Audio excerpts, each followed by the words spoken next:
आदरणीय नरेंद्र मोदी जी ने भारत की इंटरनेशनल बेइज्जती करा दी है।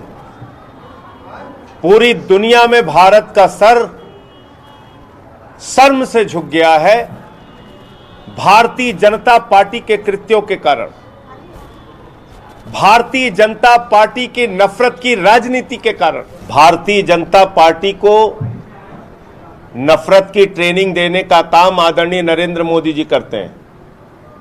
उनकी पार्टी जो है भारतीय जनता पार्टी, वो पूरे देश में नफरत का बीज बोने का काम करती है, दूसरे धर्मों को अपमानित करने का काम करती है। और इसलिए आज अंतर्राष्ट्रीय स्तर पे भारत को शर्मिंदा होना पड़ा है। उसके पीछे सबसे बड़ा कारण भारत के प्रधानमंत्री नरेंद्र मोदी हैं, उनकी पार्टी है भारतीय जनता पार्टी। 75 वर्षों की आजादी में मैंने कहा तो आपसे, इतनी अंतर्राष्ट्रीय बेइज्जती, भारत को शर्मिंदा करने की कार्रवाई किसी प्रधानमंत्री ने नहीं की जितनी नरेंद्र मोदी जी ने अकेले की है। आज हमारे राजदूतों को बुला बुला के माफी मांगने के लिए कहा जा रहा है, उनको अपमानित किया जा रहा है। 130 करोड़ भारतीयों का सर शर्म से झुक गया मोदी जी और उनकी पार्टी की वजह से, मोदी जी के कारनामों की वजह से। तो ये एक बहुत, आप सोचिए, छोटे छोटे व्यापार करने वाले लोग, भारत के लोग, उनके सामानों का बहिष्कार हो रहा है। भारतीयों को कितना अपमानित महसूस करना पड़ रहा है दुनिया के अलग अलग देशों में। पूरी दुनिया में आप भारत को शर्मिंदा कर रहे हैं, बेइज्जती करा रहे हैं भारत की। और आज मोदी जी ने, उनकी पार्टी ने पूरी दुनिया में भारत को अपमानित करने का काम किया है। भारत का सर शर्म से झुक गया है। आजादी के 75 वर्षों में आज तक किसी प्रधानमंत्री ने भारत को इतना अपमानित नहीं किया, भारत का सर इस तरीके से दुनिया के सामने नहीं झुकाया जितना नरेंद्र मोदी जी ने झुकाने का काम किया।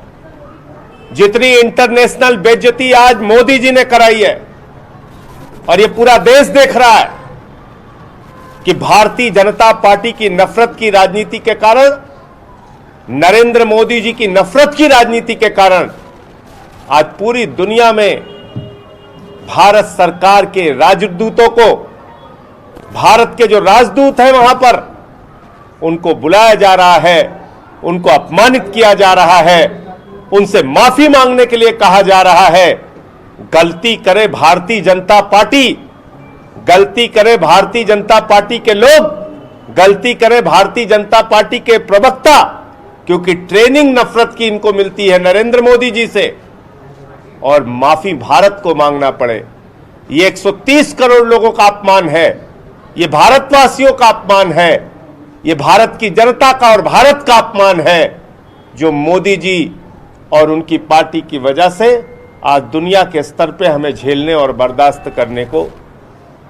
करना पड़ रहा है। पूरा देश देख रहा है कि कश्मीर जल रहा है, और भारतीय जनता पार्टी और केंद्र सरकार की चिंता आम आदमी पार्टी को बदनाम करने की, उनके नेताओं की गिरफ्तारी करने की, हमारे खिलाफ ऊट पटांग बयानबाजी करने की है। आज कश्मीरी पंडितों की हत्या हो रही है। कश्मीर फाइल्स फिल्म आई तो भाजपाई रात रात भर रो रहे थे, ड्रामे कर रहे थे, पिक्चर देखो का प्रमोशन कर रहे थे। एक डायरेक्टर के साथ मिलके, प्रोड्यूसर के साथ मिलके करोड़ों रुपए की कमाई में जुटे हुए थे। लेकिन आज जब कश्मीरी पंडितों की हत्या हो रही है तो 7 दरवाजे के पीछे नरेंद्र मोदी जी छिपे और बैठकों की नौटंकी अमित शाह जी कर रहे हैं। तमाम पत्र सामने आ चुके हैं। कश्मीरी पंडित अपनी सुरक्षा चाह रहे थे, एप्लीकेशन दे रहे थे बार बार, हम यहां सुरक्षित नहीं, हमें यहां से ट्रांसफर कर दो। कहने लगे तुमने बॉन्ड साइन किया है, तुम लोग बंधक हो, उसी कश्मीर में काम करोगे जहां तुम्हारी मौत हो जाए या आतंकवाद की घटनाओं के मौत के घाट उतार दिया जाए। आज कश्मीर पलायन के दृश्य देख रहा है। छोटे छोटे बच्चों के साथ, अपने बूढ़े माँ बाप के साथ कश्मीरी पंडित पलायन कर रहे हैं। एयरपोर्ट पे, सड़कों पे भीड़ लगी हुई है। और ऐसा दृश्य हिंदुस्तान ने 2 बार देखा, 90 के दशक में जब भारतीय जनता पार्टी की समर्थित सरकार केंद्र में थी, जगमोहन वहां के राज्यपाल थे। 2022 में जिस समय नरेंद्र मोदी जी की सरकार है, भारतीय जनता पार्टी की सरकार, भाजपा कह रही थी हम नया कश्मीर बनाएंगे, वहां इंडस्ट्री लगेगी, वहां जमीन खरीदिए, वहां रोजगार मिलेगा, वहां कश्मीरी पंडित जो बाहर आए हैं उनको पुनर्वास दिया जाएगा। नया कश्मीर तो नहीं बना, 90 का कश्मीर बन गया। कार्रवाई करें, कार्रवाई करना पड़ेगा इनको। कश्मीरी पंडितों के मन में सुरक्षा का भाव पैदा हो।